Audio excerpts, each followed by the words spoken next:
Hi guys, just doing a reaction piece to the news that Steve Clarke has resigned as the Scotland football team manager after the 2026 Football World Cup.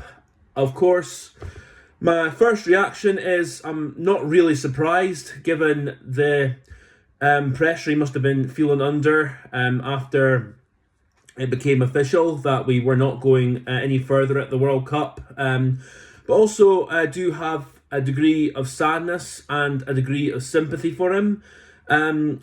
As much as I've not enjoyed the football Scotland have played at the World Cup, it's important to remember that this guy is still the only manager who's managed to get us to 3 tournaments since the 1990s, and he's done better than arguably better teams Scotland have had since then in getting us to tournaments. I think there was teams like in the noughties that were, you could argue, were better teams than this current Scotland team, and they never got to a major tournament, whereas Steve Clarke has done with the team that we have. So I think the sadness comes, of course, more, I think, from how folk have reacted to his tactics and his selection. Now, I've no problem with folk who criticise him on football merits alone, but there are some people who have gone beyond that, who just go to personal levels and have just been vitriolic and cruel with some of the things they've said about him. And of course, there was that whole thing about him walking away from the post-match interview against Brazil, which I personally don't actually have that much of beef with him for. I feel for him, because I think just it's a thing like in the heat of the moment, he's obviously gutted and frustrated at what he's seen, and then he's wheeled out in front of a camera. Could he have handled it better? Absolutely. But I mean, I'm not going to begrudge him too much of feeling frustrated. In fact, from another angle, I see it as, it's clear that he cared about us going out as we did, and he didn't see much hope for us after that. So yeah, obviously, in terms of the selections, in terms of the football watched, it's not been good to watch. I think the biggest criticisms I can give is the Haiti game after we went 1-0 up, where we just kind of sat back and invited pressure, and we were lucky to have only escaped that game with a 1-0 win. A majority of, I think everyone agrees we didn't play well then, even though we got the win. That's the frustrating thing, that we didn't really go for that game more after going 1-0 up. And obviously the selection against Morocco, which was a very negative team on paper, picking Grant Hanley at centre-back, picking Che Adams up front. Che Adams a good runner, but he's not really a goal-scoring striker. And just the way we played that game, we were lucky to only be 1-0 down at half-time. Morocco battered us in the first half, and yes, we got better in the second half. I mean, you can argue we could have had a couple of penalties, but at the same time, we still didn't manage to test the Morocco keeper at all. And Morocco, even though we were the team on the attack in the last 15 minutes or so, still created the 2 best chances in that time when they had 2 counter-attacks, and we were lucky that they dragged their shots wide. And then, of course, the Brazil game. As much as I think you can blame Steve Clarke for the selection and the tactics, the selection actually for the Brazil game was, I think, as good as he could have picked, given what we had. But the tactics of trying to take Brazil on, playing passing football out from the back, was absolutely suicidal.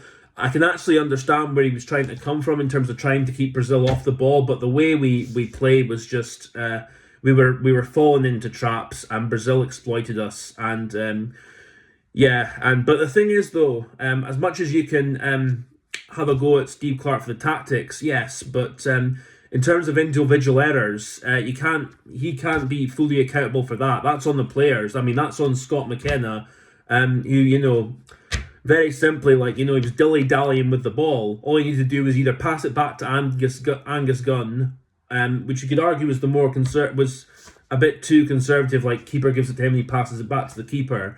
But it would have been a lot safer than just dilly-dallying and Vinicius Jr. just taking the ball off him. Or he could have lumped it long. But also, It's a bit of a difficult situation because if he lumped it long, it would have been very possible that Brazil would have come straight back at us and possibly scored.